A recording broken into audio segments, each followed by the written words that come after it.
My name is Sully, better known as Pius. I can help with sewers, so I can recycle. My name is Suhaila, memorizing surahs, reading the Quran, and practicing the Sunnah. My name is Mommy, better known as Ummi. Islamic education is key to the family. We tune in every day to learn something new, and Sunnahfollowers is helping us, and it could help you too. Tune in every day for new programming. Stay tuned. And much more. Assalamu alaikum. Wake up in the morning, hands and feet get wet. Get wet. Get wet. Wet, my Lord. Wet, my Lord. Wake up in the morning, hands and feet get wet. Getting ready for our conversation deep and in depth. Obligations are serious and need to be met. So I prepare so I won't forget. Go ahead and make a good intention. Yeah. You can wrap up some good things. Yeah. Make a donation to the side and go from left to make it right. Just remember and don't lose sight. Jannah is the goal. Jannah is the goal. Jannah is the goal. Hey, I got a couple questions for y'all. The first one, who is your Lord? What is your religion? Who is your prophet? Now, I know this sounds crazy, but if you're one of those people that have been trying to get information and you come across this, or even this. All right, take a listen. Assalamu alaikum. I am Sister Laila Nasheeba, the Managing Director and Founder of Sunnahfollowers Online Islamic University. As you know, we have classes every day beginning at 6 p.m. Eastern Standard Time. And we cover everything from Aqidah, which is your belief system, to Seerah, which are the stories of the Prophet, sallallahu alaihi wasallam, the story of the companions. Please join us every day beginning at 6 p.m. Eastern Standard Time. And we are broadcasting and streaming live on Facebook, YouTube, LinkedIn, DLive, Trovo, and Twitch. Assalamu alaikum wa rahmatullah. Assalamu alaikum. This is Joseph and this is Ayub. And if you are benefiting like we are from the classes and the ongoing programming, tuning into the Sunnah followers, please donate. Let this be an ongoing sadaqah jariyah on your behalf.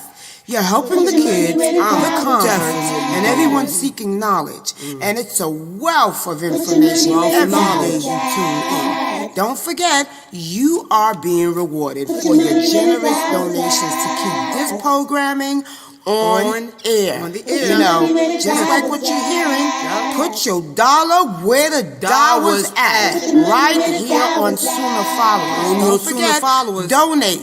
Right here to Sunnahfollowers and Assalamu alaikum rahmatullahi wa barakatuh.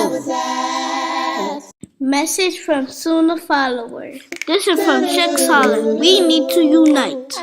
Sisters, wear your hijab. Wear your beards. Be proud of your beards. Stay home, stay in your home. Stand up, unite, and stand for Allah subhanahu wa ta'ala. That's right, Solly. We all should stand up in solidarity, not transgressing the limits of Allah, but standing together with patience and understanding. This is Sunnahfollowers. With dignity, humility, and balance. Assalamu alaikum, brothers and sisters. Listen, we are in dire need of donations to keep these shows running and available for you 24/7. So that means when you're in the car, it's available for you to listen to. Whether you're at work, streaming, playing a game, it's available for you to listen to. Growing your deen and learning about the beautiful, beautiful, beautiful different topics of Islam. Listen, one of the heaviest deeds that could be placed on your scale on the day of judgment is sadaqah jariyah. Yes, I know I'm trying to build deeds daily. So you can too. So listen, feel free and please, from the bottom of your heart, donate to this wonderful cause, wonderful website and platform to continually push out shows that will benefit you and the Muslim Ummah. Yes, you can donate by going to the SunnahFollowers.net website, pressing the donate tab. You can also scan the QR code in YouTube on the far left top of our videos that are streaming. Listen, guys, this is very important, and take this as important. We want to keep this programming available for you 24/7 so that you have access in your car, anywhere you choose to tune in to this wonderful programming. Yes, guys, it's all at your disposal. So listen, feel free to donate. Once again, remember, Sadaqah Jariyah, one of the heaviest deeds on your scale on the Day of Judgment.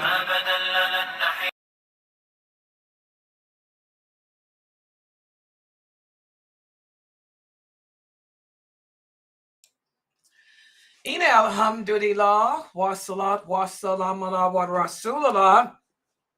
I want to welcome everybody to our class, our next class, which is our class on the signs of the last hour. This is our series on the signs of the last hour. And a lot of people might ask the question, why is it important to learn about the signs of the last hour? Well, there's many reasons why. For one, the Prophet Muhammad sallallahu alaihi wasallam told us that we should never, ever forget the destroyer of pleasure, which is death. And the last hour will come to each and every one of us when that angel shows up to pull our soul from our throat. So we should always look around at the signs that Allah has manifested to us, that the time is nearing, either for our death or for the what we call the apocalypse. And so this class is focusing on what others may refer to as the apocalypse, when the earth comes to an end, when all creation comes to a sudden end, the day of judging, the day of manifestation, the day in which all of us as human beings, all of our choices in life, our actions in life will be manifested publicly.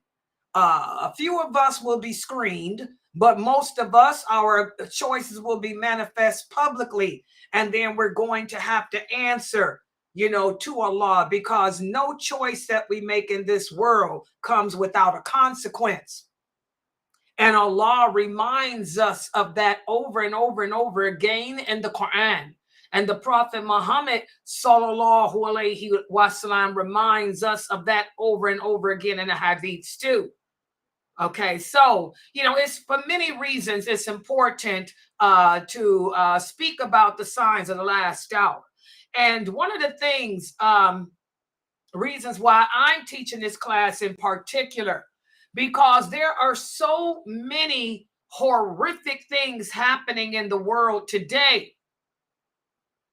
And unfortunately, a lot of the Muslims here on earth today, are dumbfounded by the events, because most of the major calamities that's befalling the people here on earth, it's befalling us in the Muslim lands. The war, in Gaza that's going on right now, the degradation, the genociding that's going on in Africa. It's been going on for a while in Africa, also the imprisonment of Muslims in China because they choose to believe in one Lord instead of believing in many, and then the segregation, the discrimination, and the racism that's happening to the Muslims in America and the Muslims in Canada and the United Kingdom and Australia, because we choose to be distinct and not give in to same-sex relationships and violate or compromise our Muslim identity or integrity. so a lot of the Muslims are looking at what's happening us, what's impacting us. And a lot of them don't understand who's in control. And the reason being is because we have deviated away from understanding our religion. A lot of us are born Muslim and we take Islam for granted. We grow up a Muslim in name only, not in practice, because the focus has shifted from religion and instead shifted to the life of this world, to the money and the riches of this world. And by the way, that's another sign too. So, it's important for us to learn about the signs of the last hour so we can be again reaffirmed that who's in control? Allah is. Not the rich people, not the Zionists, not even us as Muslims. Everything that's happening on this planet, good and bad, is happening because Allah willed it to be. And the proof is in the pudding when you learn your religion. All of these hadiths addressing the events that lead up to the apocalypse. If that's not a reminder and a proof that Allah is in control, then I don't know what is. And we've been discussing how everything that's happening in the world, is part of a hadith where the prophet said, should you live to see these many things happening at the same time, then know that the next greater sign is the war against Islam. The war against Islam is already in the making. It's been in the making since the Bush regime, to be honest, since the Bush regime.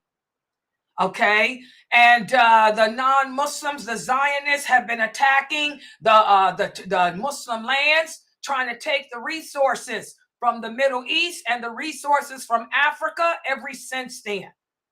Okay, so this genocide, they've been trying to kill off the Muslims and take the land so they can take the natural resources and gain power over the world and do away with religion, because that's the whole thing about Zionists. Zionists don't believe in Allah. They don't believe in God, as they say. They believe in nothing but power and control. They want to make their own laws, their own rules. That's why America broke free of England when the settlers came here, because England wanted them to still pay homage to the king of England, and they also wanted them to be Christians and establish Christian colonies here.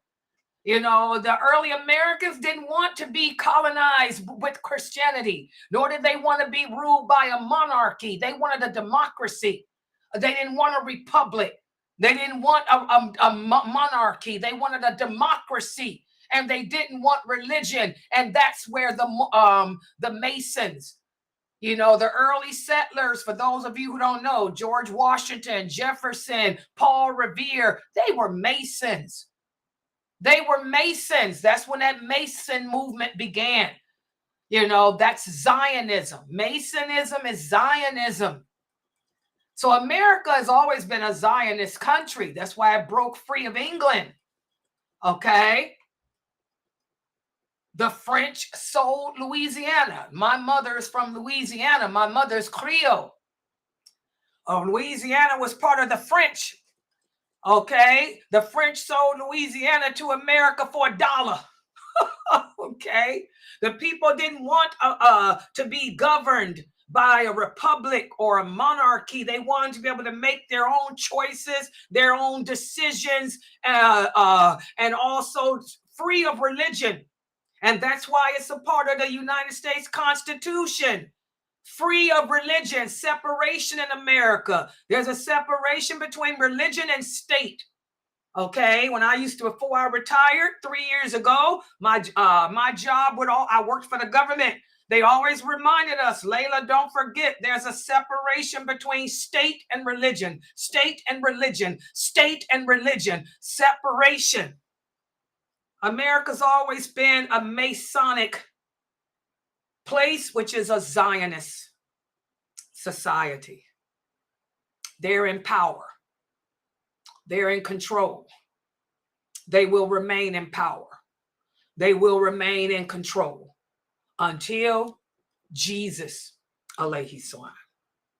Okay? So we've been going over the advance. The prophet said, if you live to see all these things happening at the same time, know that the war against Islam is near. And so today what I'm going to do is go over the last few events that you can see lead up to this war against Islam. We are in the final. Hold on for a second. Oh, I hate that. Okay. Sorry, I had to turn somebody's mic off. Can't stand to hear those cars and trucks when I'm trying to speak. Okay, so anyway. Sorry. Subhanallah. So anyway,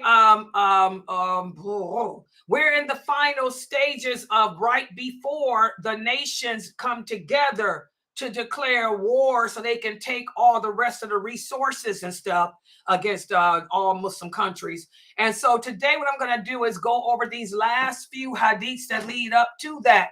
And then the next time we meet for this class, I'm going to break it down step by step. And you will be frightened to see that it's already happening. And hopefully, for a lot of you who are following me and listening to me, I hope that you are learning how to handle the trials that's happening. You know, we cannot stop the qadr of Allah. Like that one hadith, the Prophet sallallahu alaihi wasallam said that we will never, even though it's their desire, even though it's the desire of our enemies to destroy us, to wipe us out, that means genocide. Even though it's the desire of our enemies to wipe us off the earth completely, they will never succeed because Allah has promised that our enemies will never overpower us, never destroy us, never genocide us. But our destruction will come from ourselves. We will kill ourselves, kill each other, destroy each other, oppress each other like we're doing. So I hope that that'll give some of you Muslims who are weak in faith, you will learn to accept the qadr of Allah, that everything that's happening in the world, everywhere on this planet, Allah is in control. He willed it, and you can't stop it. You can protest, you can boycott, you can kill yourself. It ain't gonna stop what's happening. This is just the beginning of what is leading to the end, because all of this has been foretold to us. You are going to have to do what the prophet said do. If you are living to see this war and stuff happening, he said, fall back. Fall back on La ilaha illallah, Muhammadur Rasulullah. What does that mean? Fall back on what you claim to believe in. Look at yourself. Do you really believe in Allah? Are you practicing Islam correctly? Is your understanding of your purpose in life the same as those companions? Or have you deviated away from that? So fall back. Fall back. It ain't about protesting Allah's decree. The fact that you're doing that shows you don't really have a belief system that's correct. We can't protest the qadr of Allah. Like Allah said in that same hadith, you will never be destroyed by your enemies. Don't you know, Muhammad, that if all mankind were to come together to wipe you out and your nation out, they wouldn't be able to lift a finger to do anything unless I allowed it. And on the other hand, same hadith. What's the source? Sahih Muslim. And on the other hand, if all the creation, O Muhammad, were to come together to help you, to help your nation, they wouldn't be able to lift a finger either unless I allow it. The book has been sealed. The pen is dry. So you Muslims today need to fall back. Fall back. You can't stop what's happening. This is the qadr of Allah. It's already written. The ink is dry. Do what Allah told the Prophet sallallahu alaihi wasallam to tell us to do. Fall back on your belief system. Correct your aqeedah. Practice this religion the way the Prophet Muhammad sallallahu alaihi wasallam brought it. Understand your purpose in life the same as those companions understood theirs, because that's the correct Islam. If you don't behave like those female companions, you're not upon the correct Islam. If you don't think and behave like those male companions, you're not upon the correct Islam. And I'm telling you guys, most of us are not on the correct Islam. I am. At least I'm aspiring to be. I'm behaving just like them female companions. I know I am. Because every time I get critiqued, I just smile. And Allah just gives me that feeling, Layla, good news. Good news to the stranger. Because I know my role as a woman. I know when to hold and when to fold. I don't show my inner sweetness. You'll never see my inner sweetness publicly. It's only for your eyes only, Mr. Man. And that's it. I ain't got no Mr. Man right now. So you ain't gonna never see it. Okay? But my students do. My female students do in my Zoom room. Okay? That's my little joke here. All right. But so I want you guys to fall back on your aqeedah and understand that Allah is in control, and stop objecting and protesting against him, you know, because all you're doing is showing that you're going to be on the side. And wait till I get to those hadiths. You're going to realize that you are on the side of the Antichrist. That's going to be the saddest thing to realize. You're on the wrong side. Okay, so let's put the PowerPoint up on the screen for these hadiths for today. Hold on for a second. Yeah, let me share it. Yes. Wait a minute. Let me look at this, sister. Yeah, go ahead, sister. Type your question before I do the screen share. Go ahead. Okay, I'm looking. Excuse me. You know, I got to multitask. Yeah, go ahead. I'm watching.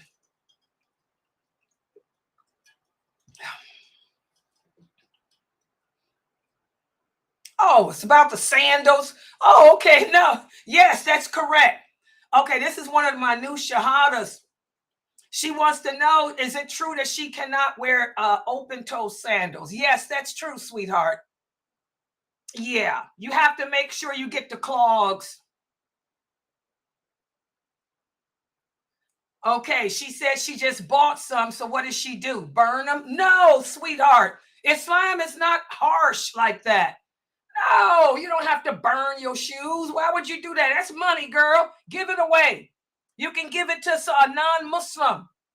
Any non-Muslim relative you got. Yeah, where's my dalil on that? Well, the Prophet sallallahu alaihi wasallam was given a gift. He received a silk shirt as a gift. And he took the shirt and gave it to Umar, radiallahu anhu, and said, give it to your brother. This is before Umar's brother had converted to Islam. He said, silk has been forbidden. Silk is forbidden for the men of this nation. So give this to your brother who was not a Muslim.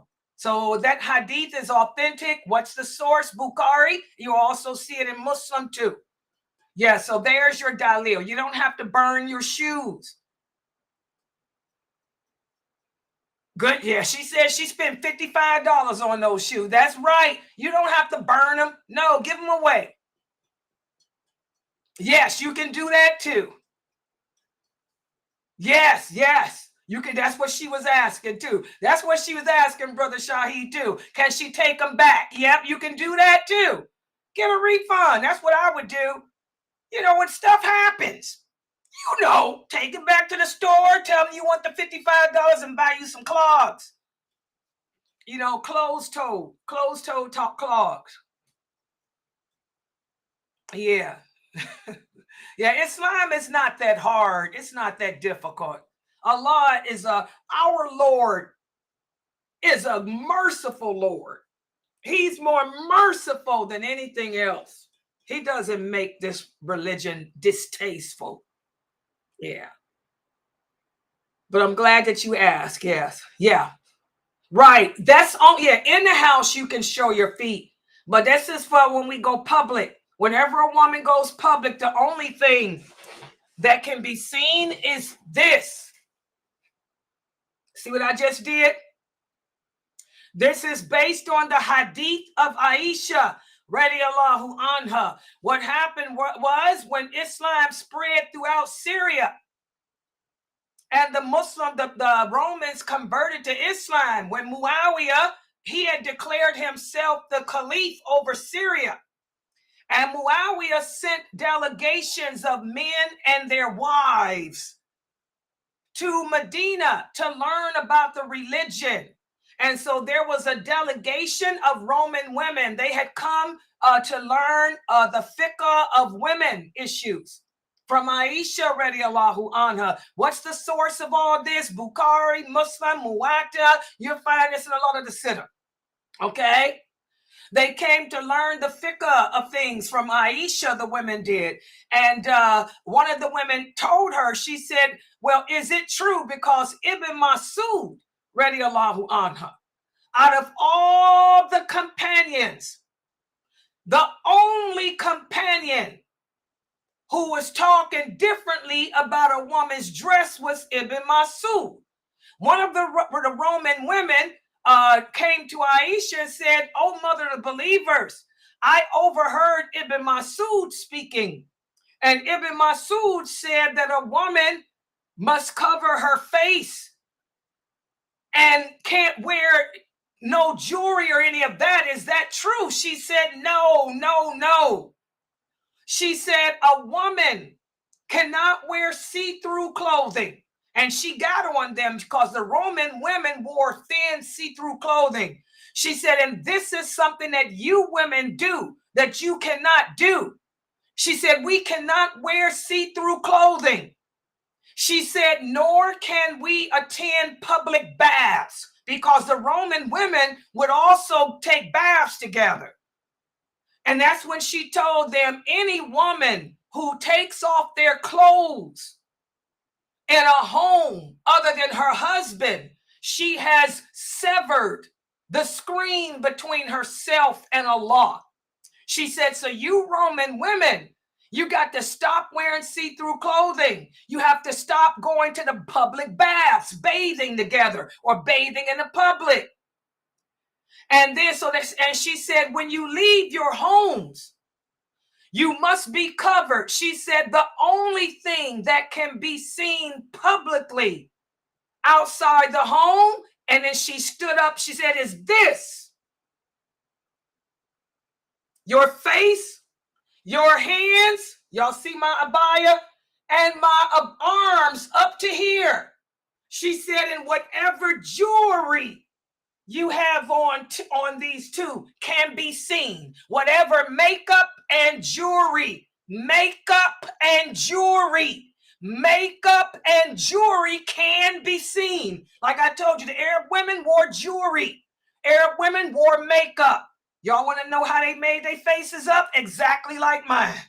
We love kohol. Pop it, baby. All right?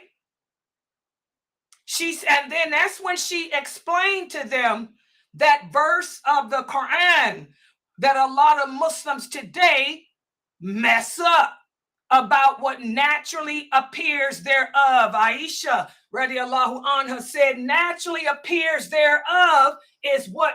If I reach for something. If I reach for something, you're going to see this part of my arm. That's natural. That's what, I can't hide that. If I'm grocery shopping or if I'm holding my baby in my arm, I can't hide this. It's going to go up. This is what's meant by naturally shows thereof. So that's the fatwa of Aisha radiallahu anha. And there's no scholar on this planet If he's a real scholar, who would tell you that I'm lying, because every true scholar knows that. They knows these hadiths. And so not only did Aisha tell them that, but also Ibn Abbas, may Allah be pleased with him. Those women, their husbands, were asking Ibn Abbas the same thing. He said, Aisha speaks the truth. He said, oh, the only thing that can be shown is this. And then Ibn Umar, radiallahu anha, he said this.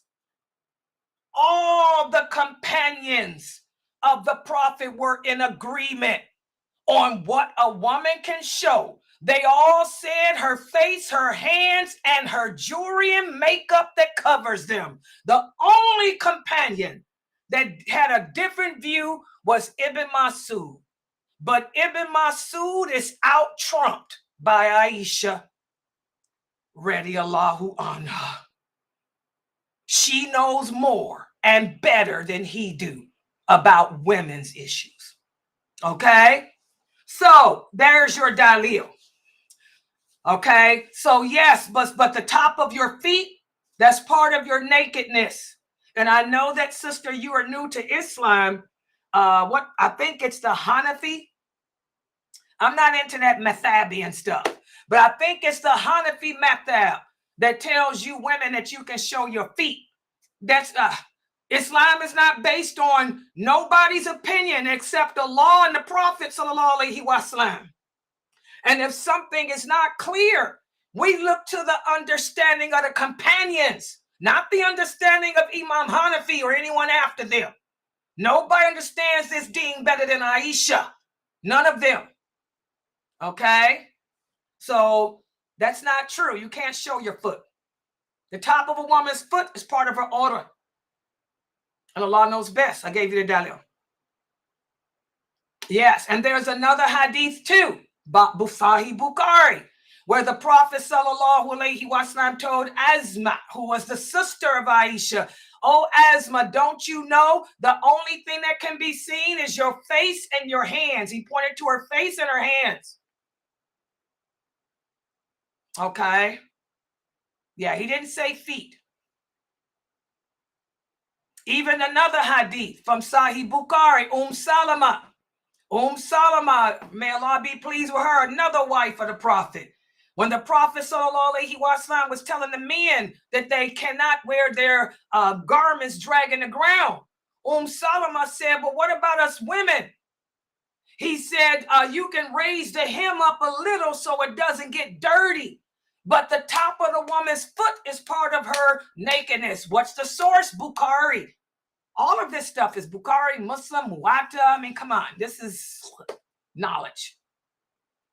Yeah, but that's what happens when you learn it from a madhab, sister. So evidently the person that's teaching you the religion, he's teaching you from the Hanafi madhab, when he shouldn't be teaching from the Hanafi madhab. He should be teaching from the Sunnah of the Prophet Muhammad sallallahu alaihi wasallam. Then he would know all these hadiths that I'm giving you. Yeah. So cover your feet up. Okay. She says she got no problem with it. Okay. Mashallah. Okay, good. That's why she asked me. Good. Yeah, I cover mine too. Yes. Go to let me tell you, I buy clogs off of Amazon. I just bought me a pair of black clogs. I got diamonds on. You know, I'm into the bling. Yeah, they are $35. Amazon got some nice closed-toed clogs with diamonds across them. I bought me a black pair. They in all colors, black, blue, $37. Hit that Amazon special. Yeah, they got heels. And yes, we can wear heels. When you get older, you older sisters know we have to wear heel. We have to wear the, what you call it, the wedge heels. Yes, those are the best shoes for us. Yeah, these have the wedge heel, so they'll be good on your knees. Right. Okay, you're younger than me. Yeah, but you're still an older woman. Yes, these shoes on Amazon have the wedge heels, which is the best heel for people with knee problems, back problems, and hip problems. I had knee Yeah, I had knee replacement. That's all I wear are wedges. Yeah. Girl, I walk good in them. Yeah. Little 2-inch, 3-inch wedges. Yeah. Okay. All right. So let's get to the class. Is that enough? Did I answer your question? Okay. Yes, they got the wedges. Yes. All right. So, and again, whenever you sisters have questions like that, don't feel bad to ask me. That's what I'm here for, to help make it real for you. All right. So let's put the PowerPoint up on the screen for the hadith for tonight. And thank you for that question too. I'm sure it helps some other sisters. You'd be surprised how many women do not know that they have to cover the top of their feet because it's summertime and they like to wear them sandals. Yeah, so you probably got some blessings, sister, with that question. Okay, hold on. Let me put this PowerPoint up. Okay, for those of you watching here, let me put the PowerPoint on the screen here. Here it is. Yeah, the class is not going to be long. It's just several hadiths, several other hadiths that I want to go over with you guys that we did not discuss, which are signs that lead to the war against Islam. And we're going to start with this one here. And tell me if this ain't happening. The Prophet sallallahu alaihi wasallam spoke about the Arabian Peninsula. He said the Arabian Peninsula will become gardens and rivers again. In fact, the Prophet sallallahu alaihi wasallam said the last hour will not come until money increases and becomes abundant. And a man will offer the zakat of his wealth, but will not find anyone to accept it. And the land of the Arabs will become gardens and rivers once more. This is already happening. Do you guys know that the United Arab Emirates, do y'all know that that was all desert? Look at the UAE now. There's gardens, rivers, palm trees. It looks like a oasis. Okay. The same with Kuwait. That was nothing. Barren land. Other parts of the Middle East, the Gulf region. So again, this is more stuff that's already happening. And we already talked about the money, the wealth. So it will become gardens and rivers once again, because as people will dig wells and cultivate the land, which is happening today, or because of the change in climate, which will change its hot climate into a more temperate one, which is already happening too. That's another sign too we're going to speak about. All 4 seasons, in one day. That's already happening too. Okay, so as you can see, this is already occurring. Also, what about this? Another sign.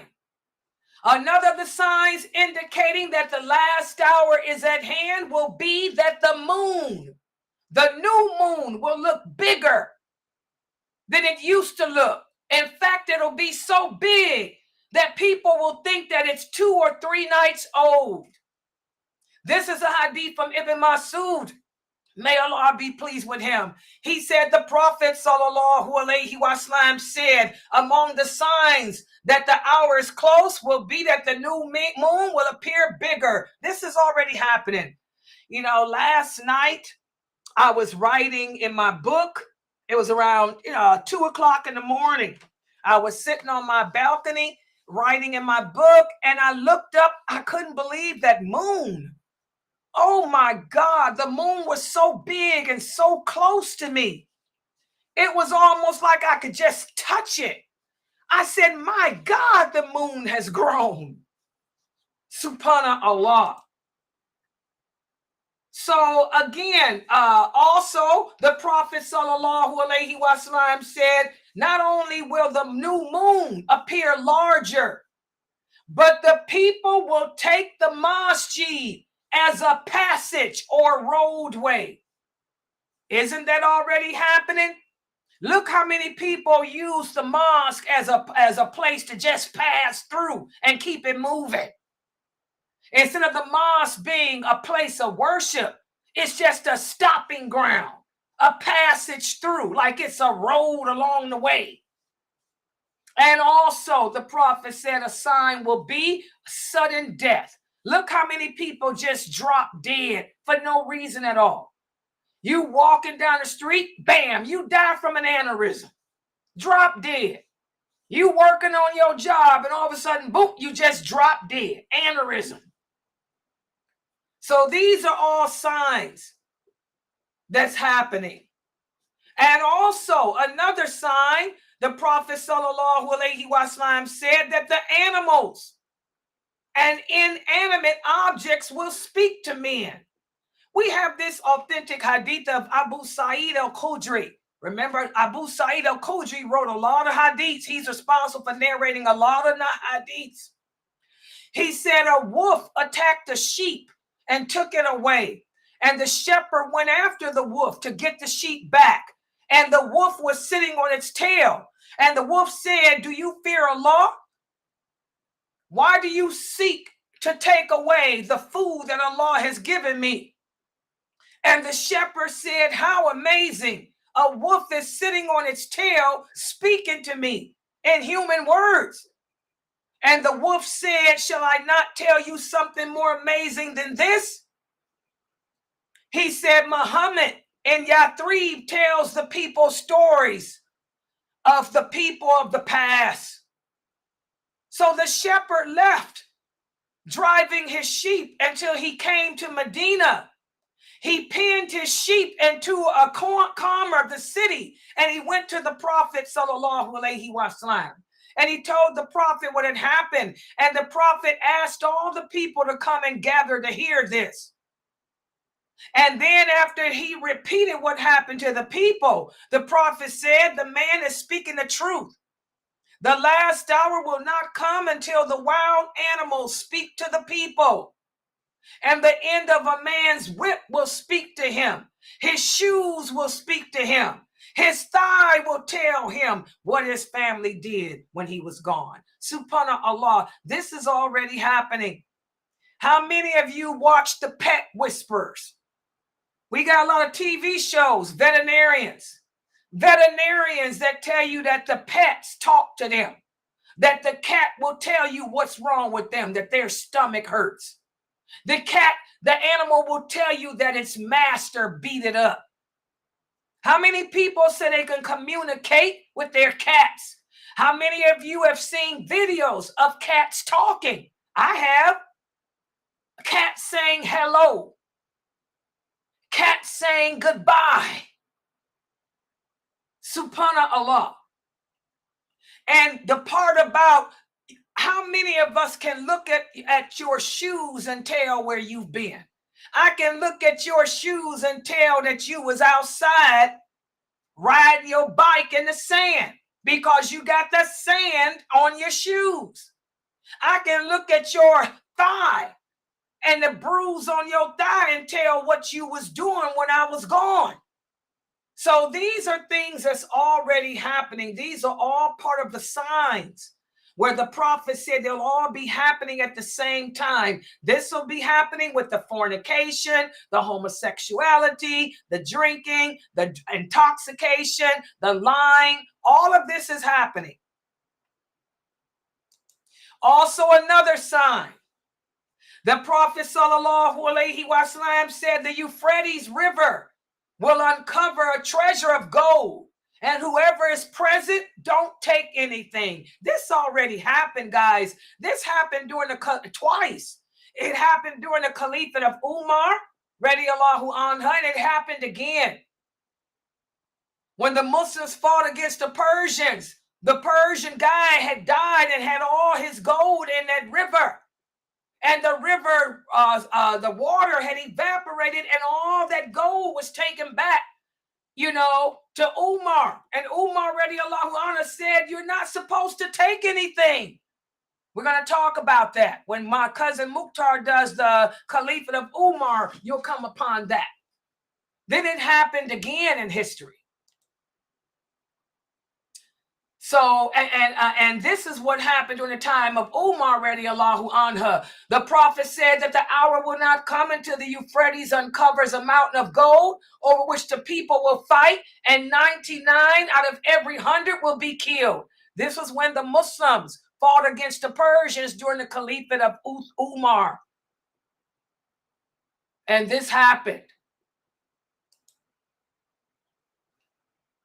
And what about this one? The Prophet sallallahu alaihi wasallam said another sign of the last hour will be this. The earth will bring forth its hidden treasures like columns of gold and silver, and the people will fight over it. They will kill over the hidden treasure of the earth. The killer will come and say, I killed for this. The one who breaks the family ties will say, I break my family ties for this. The thief will say, I got my hand cut off for this. And they will leave and not be able to take anything from it. What is this treasure? This is the oil. This is already happening now. This is it. Why did Saddam Hussein declare war against Kuwait? All about the oil. Why is what's going on now in Gaza, Syria, Afghanistan? It's all about the earth, the hidden treasure of the earth. People kill each other. People break their family ties. It's all for the oil. So this is already happening.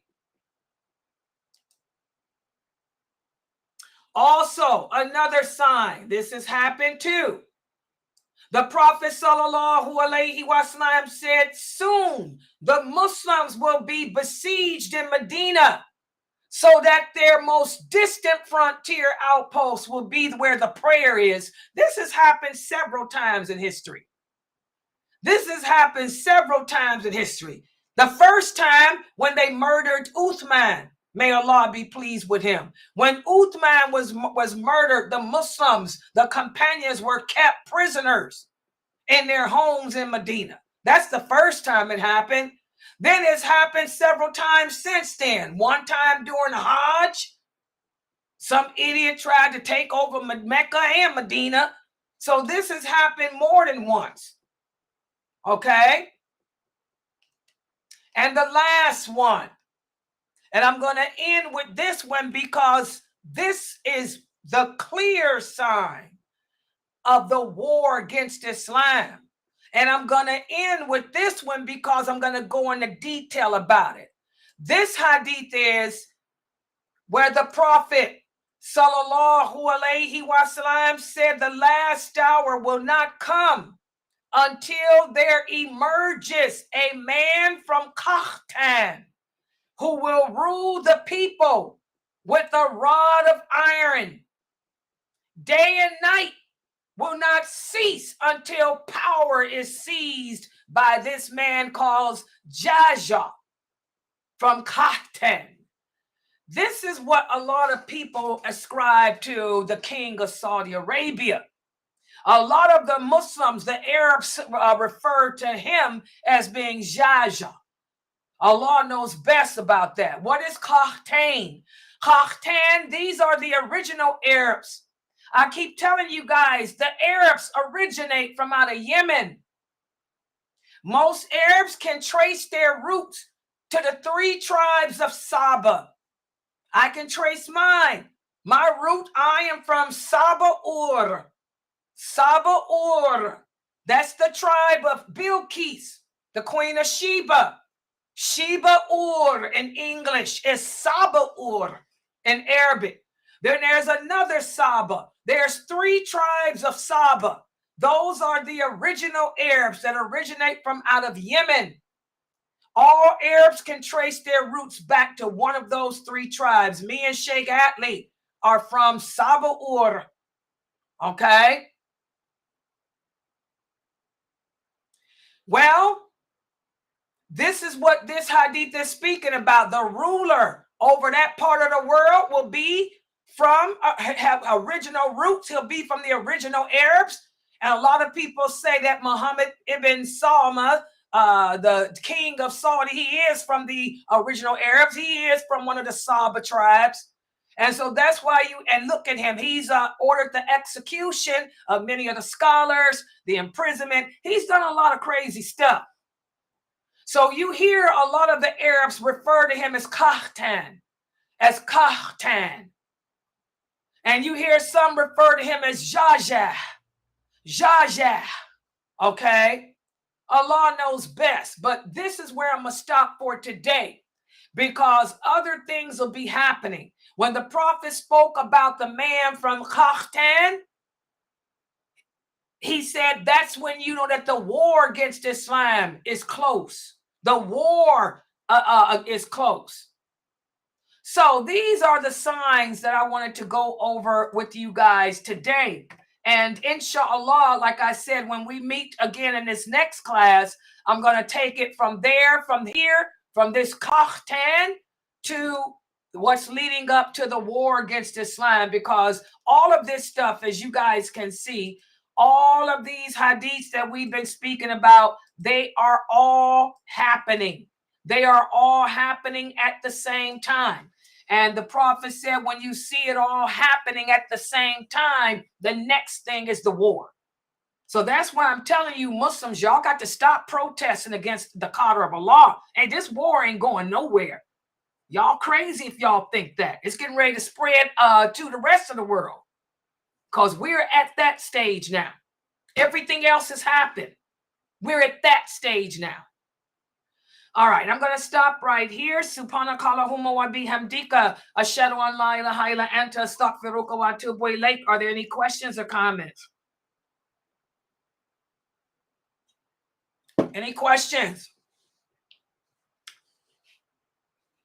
Yeah, that's why, the brother's asking me, that's why they talk about the king of Saudi Arabia a lot. Yeah, I try to stay out, and I suggest you guys stay out of all that kafir banging, kafir calling, hypocrite calling. Stay out of the politics. But that's what these brothers be arguing about the king of Saudi Arabia. They're trying to say he's the Khatan and all. Ain't nobody got time for that. Just stay out of that crap.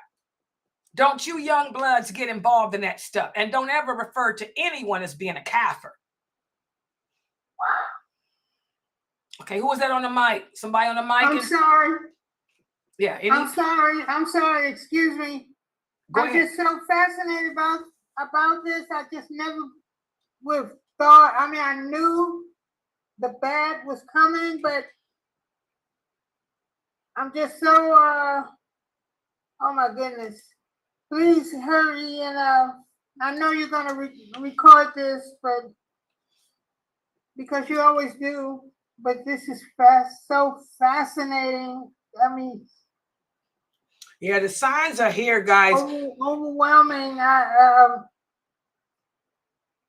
Yeah, the signs are here. It's not about protesting and boycotting and all that dumb stuff. It's about doing what the Prophet said, falling on La ilaha illallah. It's all about everybody waking up, reflecting on yourself. What are you doing to cause this? Because we brought it on ourselves. We are the ones that Allah doesn't do anything without cause, without just cause. We brought it on ourselves. We deviate away from practicing this religion correctly. We don't have the understanding of the companions. We have some other people's, like this Hanafi understanding. We can't blame nobody but ourselves as to why what's happening is happening. So fall back on your faith and get it together, because when the next sign happens, which is that Mahdi, what the question is, which side you gonna be on? Most of the people are gonna be on the side of the Antichrist. Most Muslims living on earth at that time, the majority of them will be following the Antichrist. I don't know why these brothers don't go over these hadiths with y'all. The Mahdi will only have a few supporters. Most Muslims will be on the side with the Antichrist. Ad-Dajjal, he just won't have Jews, Zionists following him. He'll have Muslims following him too. Because we're stupid and we don't believe in Allah, even though we say we do, the majority of us. The Mahdi is only going to have a few followers. So fall back, like the prophet said, fall back on your aqidah. Because when it happens, very few of you going to be on the right side. I hope to be on the right side. That's why I continue to obey my Lord publicly. So I can be on the right side with the Mahdi, this loud voice, this intimidation. I'll be on the side with the Mahdi. You little sweet talking, little sisters who don't care about the men, and you allow your sweetness to be shown to any man. Y'all can go over there and stand with the Antichrist. Layla, publicly, Salama, here I come. Bantus, strap up. We with the Mahdi. Strap up, Bantus. While y'all can lily, go on over the corner somewhere. Fall back. Exactly. And wait till we get to those hadiths. It's going to be really scary. Yeah. Any other comments or questions? Tomorrow. Oh God, I forgot about that class. Yeah, tomorrow. Yeah, we have Dr. Ali won't be back to next week, guys. Yeah, Dr. Ali is still in Turkey. He's making a movie. He'll be back next week. But tomorrow we do have Dr. McBride. Yes, Dr. McBride's class is at 6 p.m. Y'all noticed how I put those comments off. We haven't had the Christians attacking it that anymore because I cut off all the comments. I got sick of those Christians, man. I ain't got time for that Christianity crap. I ain't into that. Yeah, so I cut off all the comments on those shorts. Yeah. Yes, I listened to you, sister. I did. I have the shorts ready. I just have to upload them. I made those shorts. You guys remember yesterday for my 6 o'clock class, I was speaking about public spectacle. And I talked about notorious, how we Muslim women are supposed to be notorious. Notorious, not famous. Yeah, I made some shorts, but I didn't post them out yet because I'm waiting until after 11 so they don't get wasted. My best time to post is after 11. But yeah, I'll put those shorts out. I know you sisters liked it. Alhamdulillah. Yeah, go ahead. Ask your question. Go ahead. Okay, the sister here saying, Sister Layla, why do people call you mean? She said, I think you the most sweetest thing. She said, plus you're funny. Alhamdulillah, may Allah bless you. That's because your fitra is ignited and you know your deen. Only people that call me harsh and mean are the people that don't understand what a woman's role is. You know your role. That's why. Yeah, don't ever let nobody see your sweetness. Saw, bad, raw. Like the fruit. Learned that from Dr. Jamali. Saw, bad, raw. That inner sweetness is only for your husband and your family and the sisters when you're around them. But not for the rest of the men. No man don't see your sweetness. You think I'd be a fool sitting here showing my inner sweetness to some dude? Are you crazy? You think Solomon or any of them female companions were sitting around being all nice and sweet publicly? with them men. Are you crazy? That's only for my husband and my grandkids. They think I'm crazy anyway, my grandkids. In fact, let me call this one back. Yeah. Exactly. They don't understand that, Sister Wefat. Sister Wefat from the Emirates, guys. Yeah, they don't understand that about us. May Allah bless you too. Yeah, any other questions? Go ahead. I got a couple more minutes here. Yeah, go ahead. Type it. I'm still here, sister. Type your question. Oh, man, I'll tell you the truth. Yeah, I don't know. I don't understand why that's because they're following methabs. That's why, sister. She wants to know why is it that the women didn't know that they can't show their feet. Probably because of they following a madhab. I told you it's Imam Hanafi's madhab. I'm teaching you guys the Sunnah, not no madhab. But Allah doesn't hold you accountable for what you didn't know. So don't feel bad about it. You didn't know. So Allah does not hold us accountable for what we did not know. You know now, so just don't wear them now. Okay?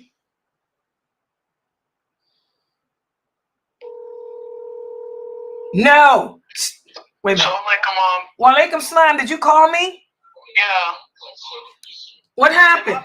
Did my bike ever come? Not yet. It should be coming in sometime this week because they said, up until the 3rd.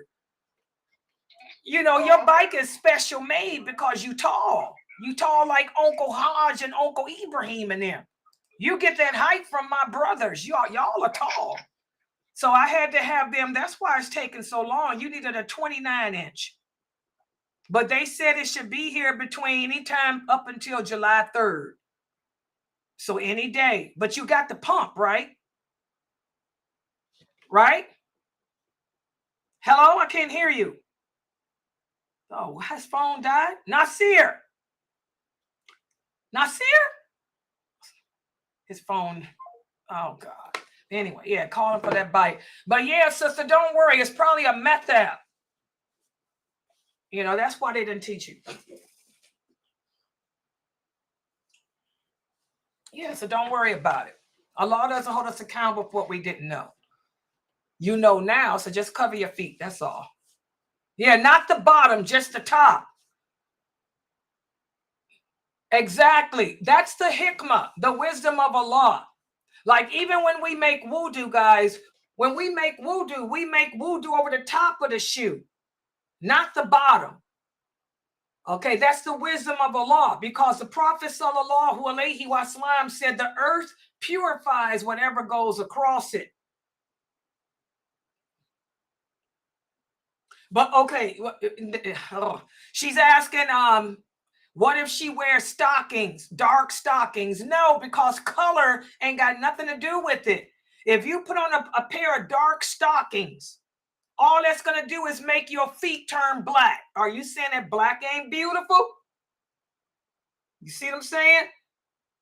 Men that have a foot fetish, they don't care about the color of your foot. They're in love with the foot. Have you ever known a person with a foot fetish? I did. One of my clients. I had a client at my job.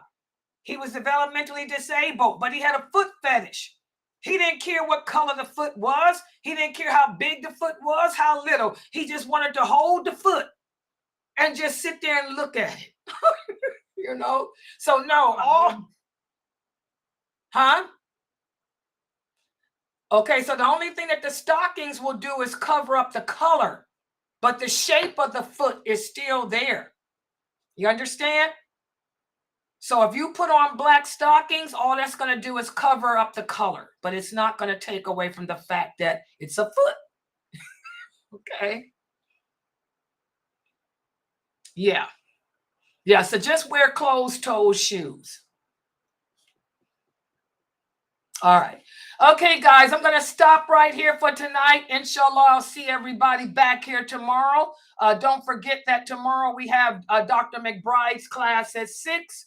And then we have Sheikh Saud tomorrow too at 8. And then we have my class on enjoining good. So subhanakallahumma wa bihamdika ashhadu